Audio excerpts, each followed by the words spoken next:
Hello, my name is David Boney. Today is the 26th of November, 2017. This is for Communications 100 and Instructor Donna Mills. Back in 2010, I was a young soldier. I just joined, I had no concept of financial responsibility, and I suddenly found myself in a steady income job that provided me a huge measure of security in that instance.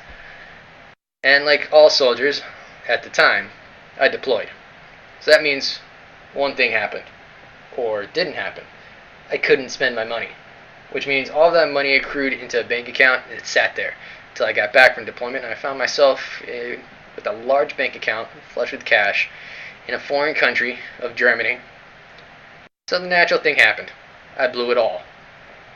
Now, the problem with that is that I then found myself in financial hardships, and I owed on some credit cards, which was not a very comfortable position for me.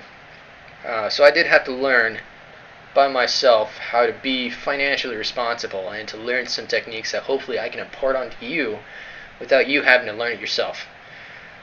So today I'm going to be talking about financial recovery. Now, there are three main talking points that I want to discuss with you. The first being budgeting, the second being debt recovery, and the third being some techniques to provide financial security.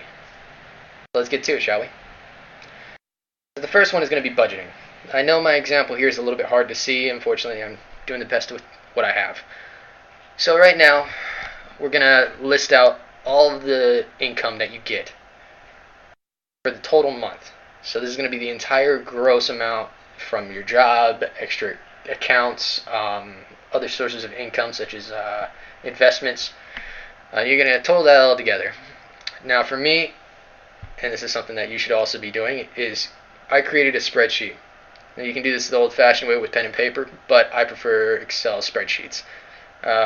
Your bank also does this in their bank statements, and I just take the information from my bank statements and transfer it over to my Excel spreadsheet. That's another good way of doing it too. So we're going to list out all that I get in the overall income, which for me, I'm not actually going to tell you what I got, but I'm going to throw out a random number of $3,600. Now, we're also going to list out the needed expenses. This is going to be stuff like your internet if you're an online student. This is going to be electricity for your house where you're not sweating in the summer or freezing in the winter. This is going to be gas for your car so you can get to and from places, car payments, car insurance, things that are needed for you to subsist in life. And that's going to be listed out on your left-hand column. I had to think about that for a second, I'm sorry. So we're going to list that out on the left-hand column. Now I put my car payments, my car insurance, my phone, my internet, my electricity, my water, my food, my mortgage, and my gas. No, that sounds like a lot because it does take a lot to live. And then we're going to identify some areas where we're going to reduce. So for me, I identified that as my phone. I'm paying $90 for my phone. Now, there are ways to reduce. You can pay off whatever phone you're paying on. For me, I already did that. So I'm going to identify areas where my plan can be reduced. I'm not using that much data, so I can go to my carrier, internet provider, or phone provider, and I can reduce the plan as far as the data is concerned, which will save me a little bit of money. It's not going to be much, but the little things count when we're talking about debt recovery and when we're talking about setting a budget. So when we reduce in small areas like that, we're going to tally it all up. You're going to take your overall income and you're going to subtract all your needed expenses from it, and you're going to get your leftovers. My leftovers is about $700. So I'm going to apply that to my non-needed expenses, all of my extra stuff, like clothes, entertainment, pets, and as harsh as that sounds, pets are a luxury. So we're going to include that in this, the right-hand column, which is your non-needed expenses. So I'm going to take my $700 and I'm going to subtract all the stuff that I have on there, which leaves me with a grand total of about $250. So $250 at the end of the month that I can spend on whatever. Now, if I'm in debt, all of that should be going to debt recovery, which is what we're going to talk about in the next section. So in debt recovery, the most important thing to do is to list out all the known debts. Now, you can list it out by the smallest debt to the largest debt. I like to personally list it out by the largest interest rate to the smallest interest rate. And then we're going to exclude all the long-term debt from that. Now we're talking about things like house payments on a 30-year mortgage, car payments, that you have on your car, and we're going to allocate all that stuff off to the side. And we're only going to look at the stuff that can be paid off in short terms, i.e. the next 5 years. If your car payment can be paid off in the next 5 years, fantastic, add that to the list. If not, don't worry about it. Just make your car payments. And then we're going to allocate the minimum monthly payments that you need. In this scenario, I'm only talking about credit cards. If you have other debts, still make the minimum payments that you need on it. And we're going to talk about techniques to get rid of that. So once we've allocated the minimum monthly payments for each, what we're going to do is we're going to select the largest or the smallest debt. Like I said earlier, I like to range it from largest interest to smallest interest, because what we're going to do is we're going to pick one specific debt and we're going to throw all the leftover money at it.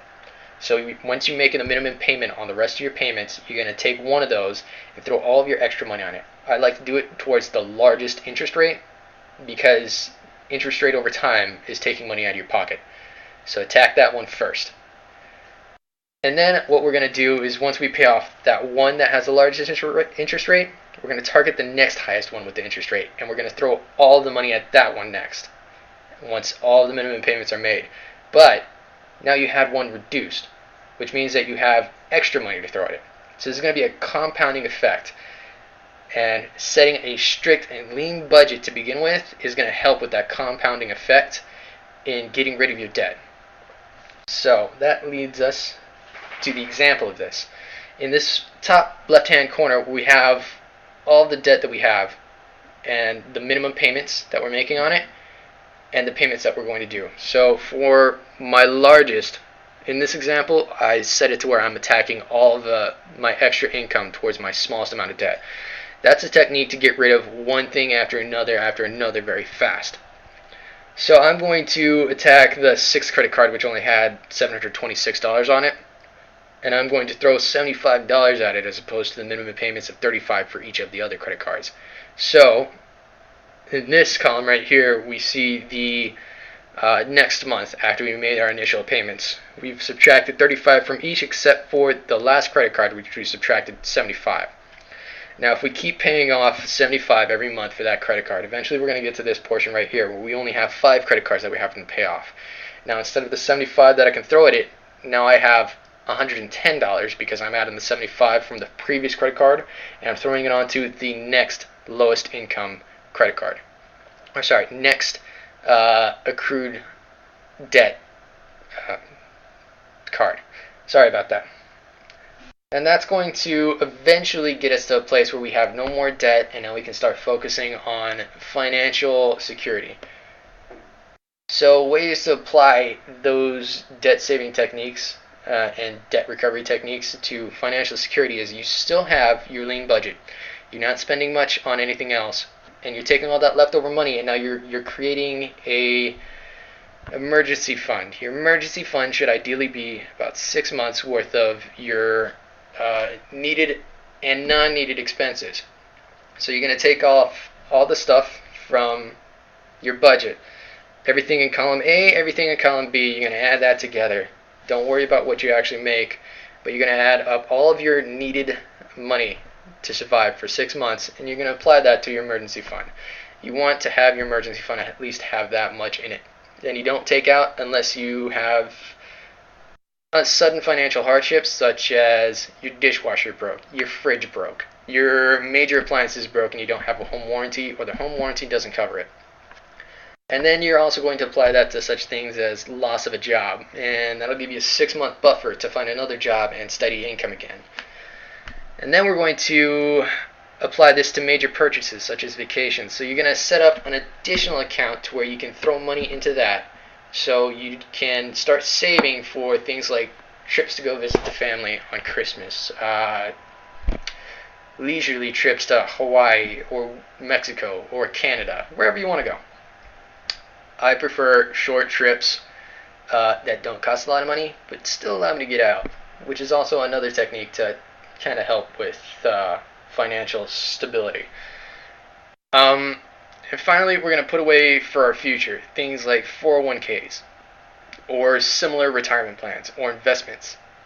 Now, I left that for last because, unfortunately, you shouldn't be throwing money into these things until you're in a financially secure place. You want to always build up money that's reservable that you can take out of, because you don't want to borrow against your 401k, and you don't want to take out your investments, because when you take out from your investments, you're stopping the money that you're accruing onto those investments because of the interest or because of the growth in the market. So we always want to leave those two things alone. And hopefully this has taught you a little bit more about financial stability and financial recovery, so that way you don't have to get into those hard places, those places where you're truly desperate, because those are horrible places to be. Thank you for your time, and I hope you learned something. Goodbye.